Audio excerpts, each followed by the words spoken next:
ஆண்டவராகிய இயேசு கிறிஸ்துவின் அன்பின் நாமத்தினாலே இந்த நிகழ்ச்சியை பார்த்து கொண்டிருக்கிற யாவருக்கும் அன்பின் வாழ்த்துதலை சொல்லி நான் உங்களை வரவேற்கிறேன். கர்த்தர் உங்களை ஆசீர்வதிப்பாராக. குணம் மாற தின தியானம் என்ற நிகழ்ச்சியின் வாயிலாக உங்களை சந்திப்பதிலே நான் மிகவும் மகிழ்ச்சி அடைகிறேன். இன்று நம்முடைய குணம் மாறுவதற்காக நாம் எடுத்துக்கொண்ட தலைப்பு என்னவென்று சொன்னால், கணவனிடத்திலே உண்மையாக இருப்பது எப்படி என்ற அந்த கோணத்திலே நாம் தியானிக்கலாம். பெரும்பாலும் இன்றைக்கு மக்கள் நினைப்பது என்னவென்று சொன்னால், திருமணத்துக்கு அப்புறம் விவாகரத்து செய்து கொள்ளாமல் சேர்ந்து வாழ்கிற ஒரு முறைதான் கணவனுக்கு உண்மையாக இருப்பது அப்படி என்று நிறைய பேர் நினைக்கிறாங்க. ஒரு சிலர் ஏதோ ஒன்றை சொல்வதை அப்படியே அதை பின்பற்றவில்லை என்று சொன்னாலும் ஏதோ ஒன்று ரெண்டை கேட்டு அப்படி வாழலாம் அப்படின்னு சொல்லி நினைக்கிறார்கள். ஆனால் உண்மையாகவே கணவன் மனைவி இருவருடைய உறவும் மற்ற உறவை விட அது வித்தியாசமானது. எப்படி என்று சொன்னால், இந்த வேதத்தை நமக்கு எழுதி கொடுத்திருக்கிற ஆண்டவர் இந்த உலகத்தை படைத்தார். இந்த உலகத்தை படைத்து எல்லாவற்றையும் படைத்தார். அதுக்கப்புறம் மனிதனை படைத்தார். மனிதனை படைத்து மனிதனுக்கு ஏற்ற துணையாகத்தான் ஒரு மனுஷியை உண்டாக்கி கொடுத்தார். அதாவது, இந்த உலகத்திலே மனிதன் தனிமையாயிருப்பது நல்லதல்ல. அவனுக்கு சரியான துணை என்ன என்பதை ஆண்டவர் தெரிவு செய்து கொடுத்திருக்கிறார். அப்படி என்று சொன்னால், ஆதாமுக்கு சரியான துணை ஏவாள் என்று சொல்லி ஆண்டவர் அவளுக்கு பெயரிட்டு கொடுத்தார். அந்த ஏவாள் ஆதாமுக்கு ஏற்ற துணையாக இருந்திருக்க வேண்டும். ஏற்ற துணையாக இல்லாதபடியினால்தான் இந்த பூமி சபிக்கப்பட்டதாக மாறிவிட்டது. ஆகையினாலே ஆண்டவராகிய இயேசு கிறிஸ்து இந்த உலகத்திற்கு மறுபடியும் அந்த சரியான துணை எப்படி வாழ வேண்டும் என்பதை நமக்கு கற்றுக் கொடுத்து அவர் கடந்து சென்றிருக்கிறார். ஆகையினாலே வேதத்தின்படி மனைவியானவள் கணவனுக்கு உண்மையாயிருப்பது எப்படி என்பதை நாம் பார்க்கலாம். இந்த வேத புத்தகத்திலே நாம் பார்க்கிறோம். எபிரேயருக்கு எழுதின நிருபம் 13வது அதிகாரம் 4வது வசனம் இவ்விதமாக நமக்கு சொல்லுகிறது: திருமணமானது யாவருக்குள்ளும் கனம் உள்ளது என்று சொல்லி இருக்கிறது. அதாவது, திருமணம் என்பது மதிப்புக்குரியது, மரியாதைக்குரியது, எல்லாராலும் போற்றப்படக்கூடிய ஒன்று என்று சொல்லி இருக்கிறது. ஆகையினாலே அன்பானவர்களே, இந்த திருமண உறவு என்பது ஏதோ சாதாரணமான உலகத்திலே 2 நண்பர்கள் சேர்ந்து போகிற ஒரு உறவு அல்ல. அது இந்த உலகத்திலே எல்லாராலும் மதிக்கத்தக்கது, போற்றத்தக்கது, கனத்துக்குரியது என்று சொல்லியிருக்கிறது. 2வதாக, இந்த கணவன் மனைவி உறவு என்பது அது பிரிக்க முடியாத ஒரு உறவு. இந்த உலகத்திலே அண்ணன் தம்பி சேர்ந்து வாழலாம், பிரிந்து போகலாம். அதை சட்டமும் ஒன்றும் சொல்லாது, இந்த உலகமும் ஒன்று சொல்லாது. அதே போல நம்முடைய இதர உறவுகளும் சேர்ந்து வாழலாம் அல்லது பிரிந்து போகலாம். அதற்கு சட்டம் ஒன்றும் தண்டனை கொடுக்காது. இந்த உலகத்திலும் யாரும் ஒன்றும் சொல்ல போகிறது கிடையாது. ஆனால் இந்த கணவன் மனைவி உறவு என்பது என்ன அப்படின்னு சொன்னால், பிரிக்க முடியாத ஒரு உறவு. அந்த பிரிக்க முடியாத உறவு எப்படி என்று சொல்லி நாம் கேட்டோம் அப்படின்னு சொன்னால், ஆதியாகமத்தில் 2ஆம் அதிகாரத்தில் 24வது வசனத்தை நாம் வாசிப்போம் என்று சொன்னால், அவர்கள் இருவரும் ஒரே மாம்சமாக இருப்பார்கள், அவர்கள் இருவரும் ஒன்றாக இருப்பார்கள் என்று சொல்லி, தன் தாயையும் தகப்பனையும் விட்டு பிரிந்து இருவரும் ஒரே மாம்சமாக இருப்பார்கள், ஒரே சரீரமாக இருப்பார்கள் என்று சொல்லி வேதம் நமக்கு சொல்லுகிறது. ஆகையினாலே மத்தேயு எழுதின சுவிசேஷம் 19ஆம் அதிகாரத்தில் கூட ஆண்டவர் சொல்லும்போது அவர் சொல்றாரு, தேவன் இணைத்ததை பிரிக்காதிருக்க கடவன் என்று 6வது வசனத்திலே நாம் வாசிக்கிறோம். ஆகையினாலே மனிதன் கடவுள் இணைக்கிற அந்த கணவன் மனைவி உறவை தேவன் இணைத்தது தான். அதை யாரும் பிரிக்க முடியாது. அரசாங்க சட்டத்திலும் அதற்கு இடமில்லை, உலகத்திலேயும் அதற்கு இடமில்லை என்று சொல்லி ஆண்டவர் சொல்லுகிறார். ஆகையினாலே மூன்றாவதாக மனைவியானவள் தன்னுடைய கணவனிடத்திலே சுத்தமான இருதயத்தோடு அன்பு கூற வேண்டும் என்று சொல்லி நமக்கு வேதம் சொல்லுகிறது. 1 தீமோத்தேயுவின் புத்தகம் 1ஆம் அதிகாரம் 5வது வசனத்தில் நாம் வாசித்தோம் அப்படின்னு சொன்னால், சுத்தமான மனதிலே இருதயத்திலே பிறக்கும் அன்பு என்று சொல்லியிருக்கிறது. ஆகையினாலே நம்முடைய வாழ்க்கையில் நாம் இந்த உலகத்தில் வாழும்போது மனைவியினுடைய இருதயம் கணவனை நேசிக்கிற அந்த நேசம் எப்படி இருக்கணும் அப்படின்னு சொன்னால், சுத்தமான இருதயத்தில் தான் சரியான ஒரு அன்பு அங்கே உருவாகும், பிறக்கும் என்று சொல்லியிருக்கிறது. 5ஆவதாக மனைவியானவள் தன்னுடைய கணவனுக்கு கீழ்ப்படிந்து வாழ வேண்டும் என்று சொல்லுகிறது.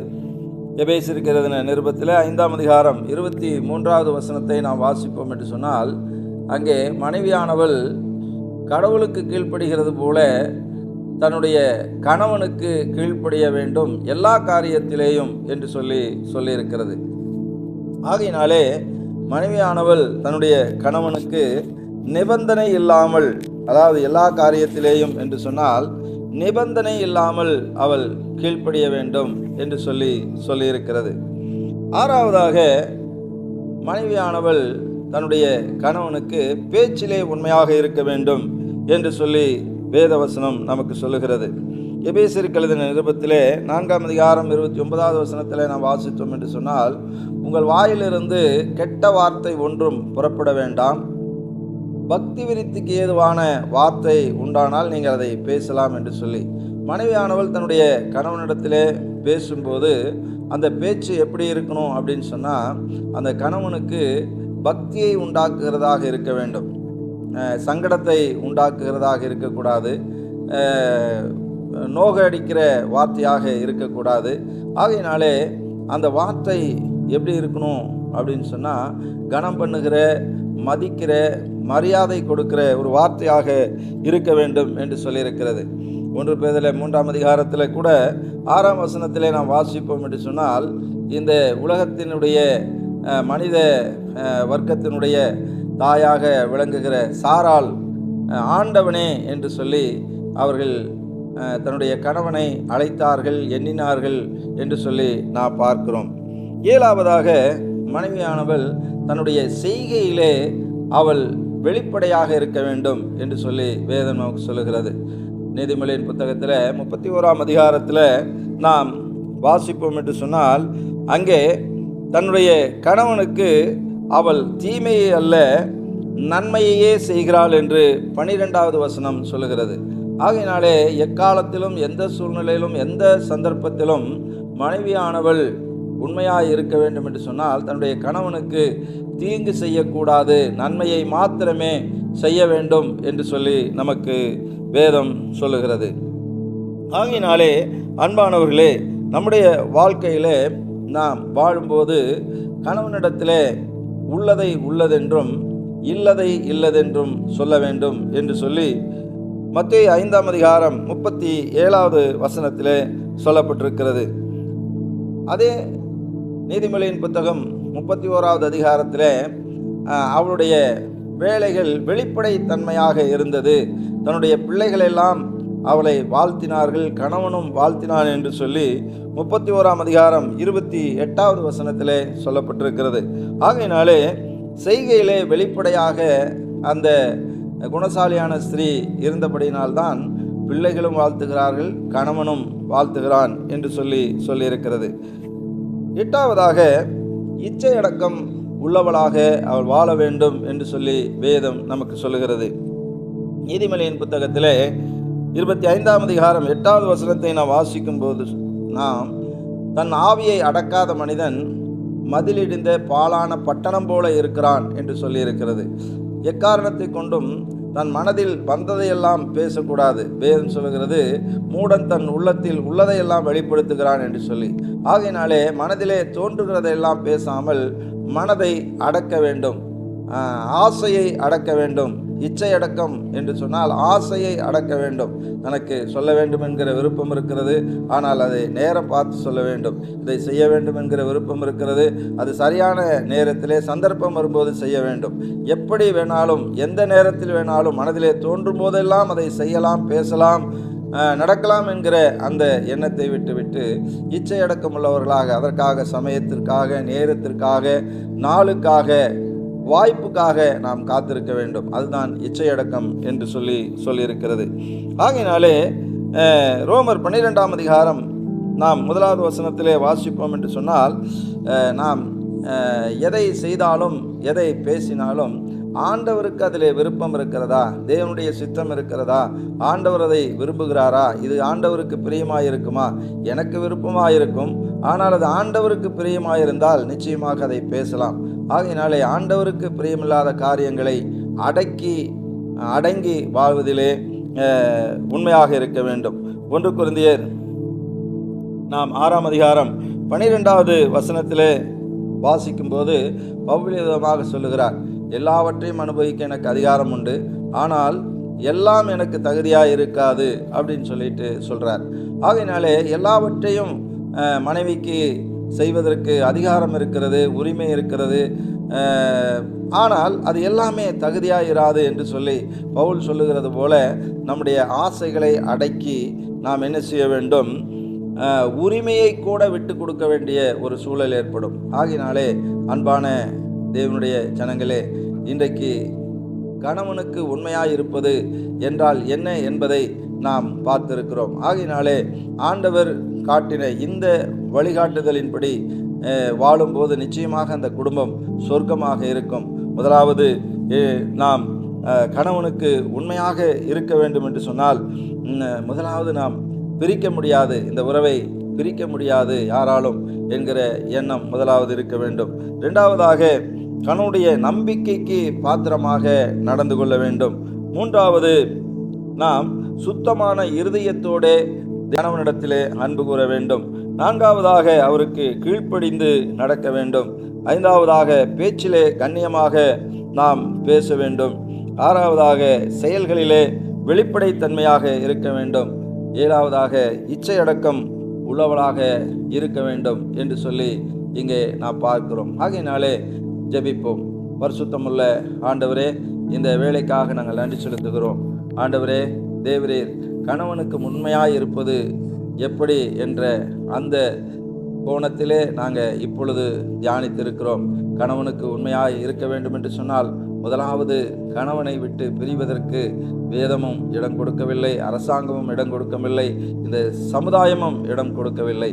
ஆகையினாலே இந்த உறவை எக்காரணத்தை கொண்டும் பிரிக்க முடியாது என்கிற ஒரு ஆழமான சிந்தனையோடு வாழ உதவி செய்வீராக. அதே போல ஆண்டவரே, கணவனிடத்திலே பழகும்போது பேசும்போது எதையும் மறைத்து பேசாமல் உண்மையான இருதயத்திலே, சுத்தமான இருதயத்திலே அன்பு கூற கர்த்தர் உதவி செய்வீராக.